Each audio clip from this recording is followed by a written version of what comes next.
Daily stock market update on the 22nd of December, just after US market open. And where's the interest coming out of without any of the fluff? Well, we're not seeing major rises.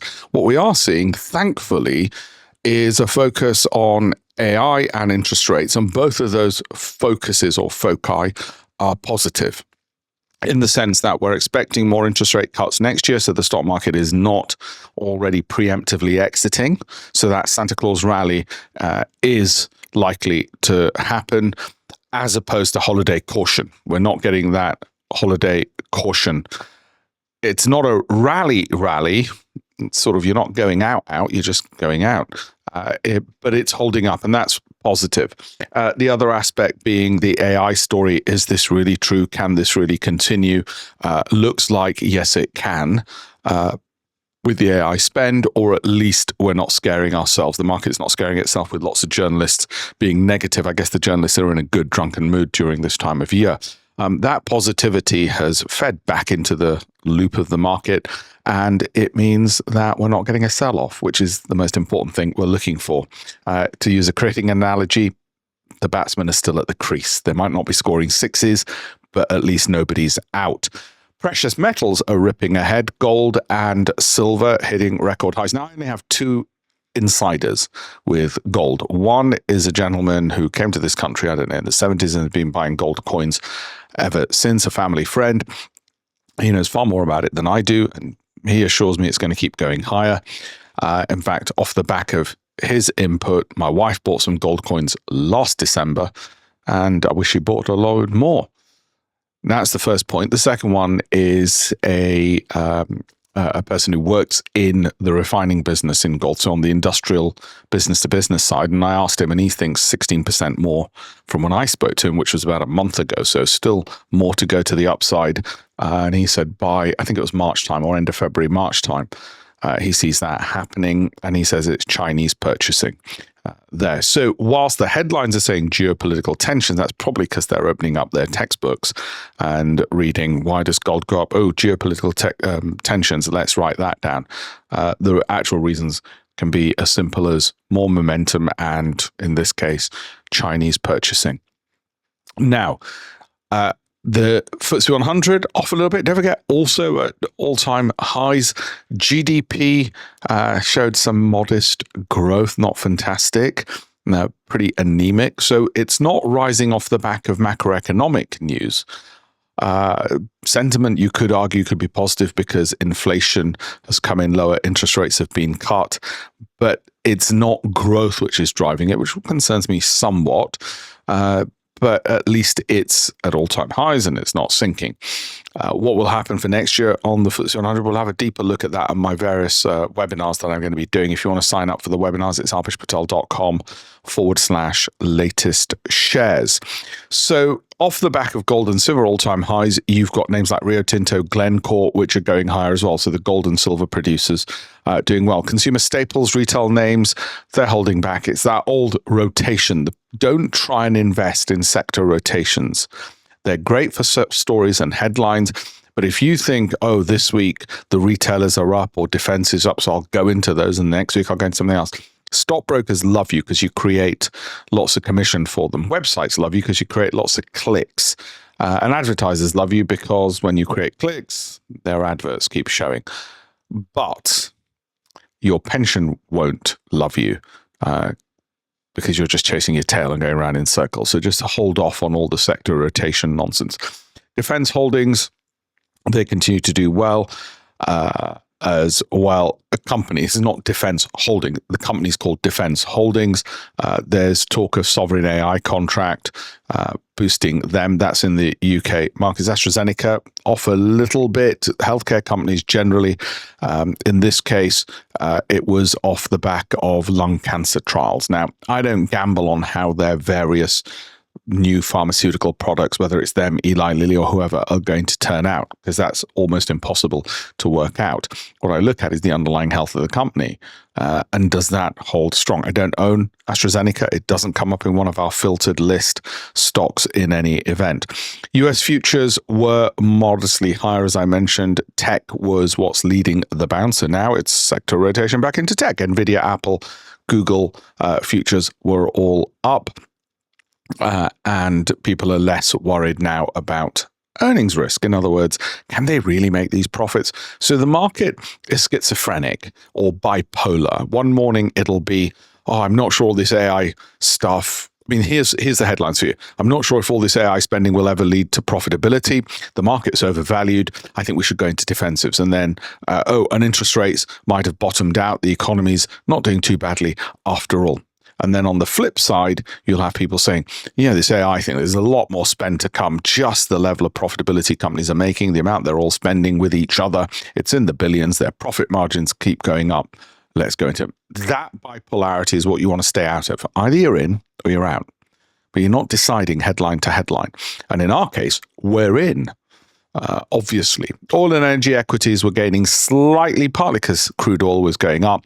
This whole Venezuelan and supply chain worries because of politics, irrelevant. As long as it's below $80, the stock market does not care about oil prices, other than for energy-related stocks like ExxonMobil and BP, specific companies. Okay, so overall, it can't impact my portfolio, couldn't care less. The fact that journalists love names like Uber, which was lifting up because of robo-taxi partnerships and all of these kind of things, it's great for narratives and stories. And those are the kind of names that the journalists love. What I like to look at is the data behind them.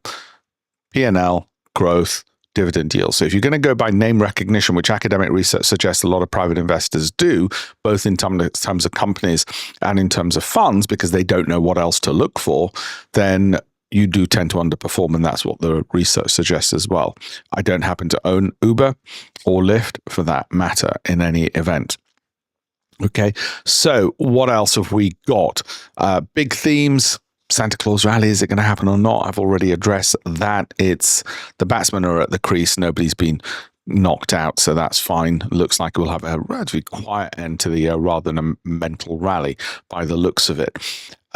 So that's where we are on those. Looking at the wires, Larry Ellison of Oracle is going to back the Paramount bid for Warner. Now, that's only an interesting story, not because of the parties involved, but because it shows how much money there is and activity. If there's lots of mergers and acquisitions, not because companies are in dire straits, but because some companies are hugely profitable and have the money to buy up other companies, then that's good news as well.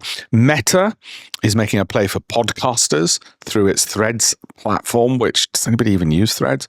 The thing we've got to remember about Meta is, whilst overall long-term they've got lots of spending and they've got lots of power to purchase the best talent, and they have been, especially in AI, is in 2022, it fell 75%. So it's the classic kind of company, which if there's what I call a daddy bear, if you watch my webinars, you know what I'm referring to, then it's the kind of company I would exit out of. I'm still in it at the moment, but we'll keep a close eye on it. A general died in Moscow from a bomb, an exploding car.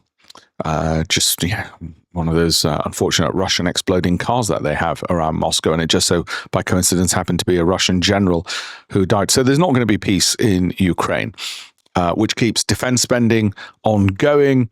And the market has already priced in that there'll be a war dividend, not a peace dividend. Okay, so that's fine. UK economic growth slowed in the third quarter, we know, but at least there was a little bit of growth. We're just grateful if there's any growth at all. And again, it's that element of it's not sufficiently bad news to knock us off the perch in terms of UK markets falling. So they're gliding ahead. JP Morgan is exploring crypto trading for institutional clients.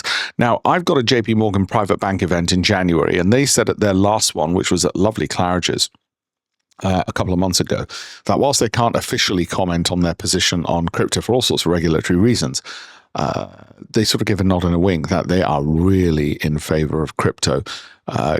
So this doesn't surprise me. They are more than exploring crypto trading for institutional clients. They are most definitely exploring crypto investing for their private banking clients. Okay, you can take that to the bank.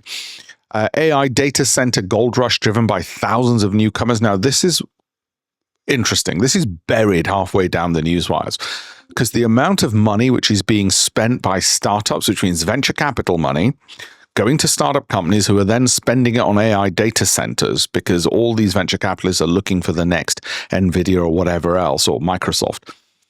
That money going through the economy can be inflationary, but it's going to cause asset price inflation, in other words, stock prices to go up because other companies are going to be winning a lot of contracts off the back of it. And that flow of money through the markets is good news.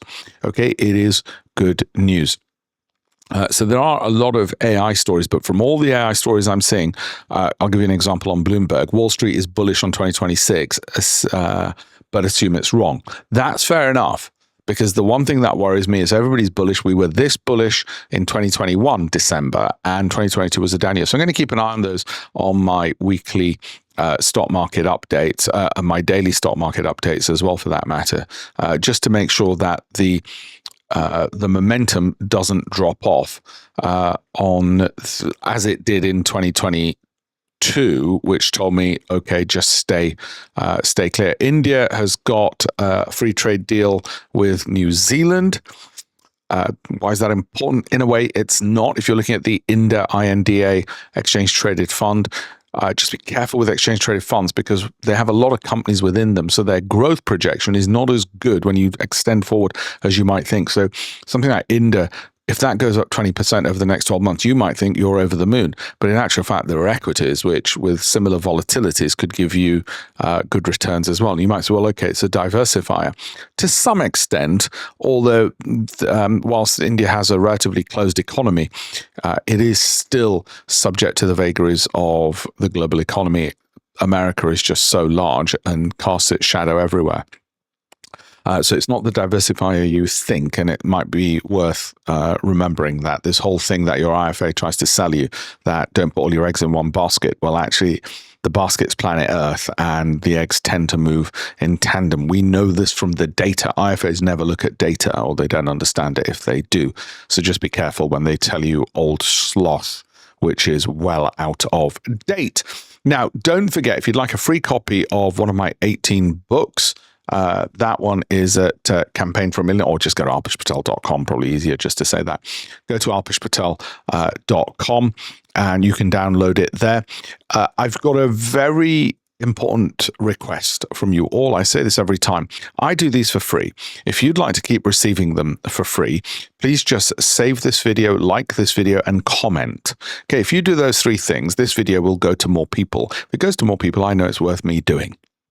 Okay, and if it's worth me doing, then I'll continue doing it. So you get something for free, I'll continue doing it for free, and a broader group of people get it for free. So it's your Christmas cheer, it's your charitable Christmas move. And I think everybody then can say, yep, we all won, win-win, great. Okay, so I'd request that of you. So please do it and let me know what you'd like in future videos. Just anything in the comment, even if it's an emoji. The algorithms on TikTok and YouTube pick up on that and spread it wider. Thank you all very much. I'll still be doing more of these before Christmas, and I've got a webinar tonight. I've got a whole series of investment webinars, alpeshpatel.com/latest shares to sign up to those. You've got to click not on a specific date when you go there to register. You click on all the dates because it's a series. So you register for one, it registers for all of them, and then come to whichever ones you can make. Okay. Thank you very much.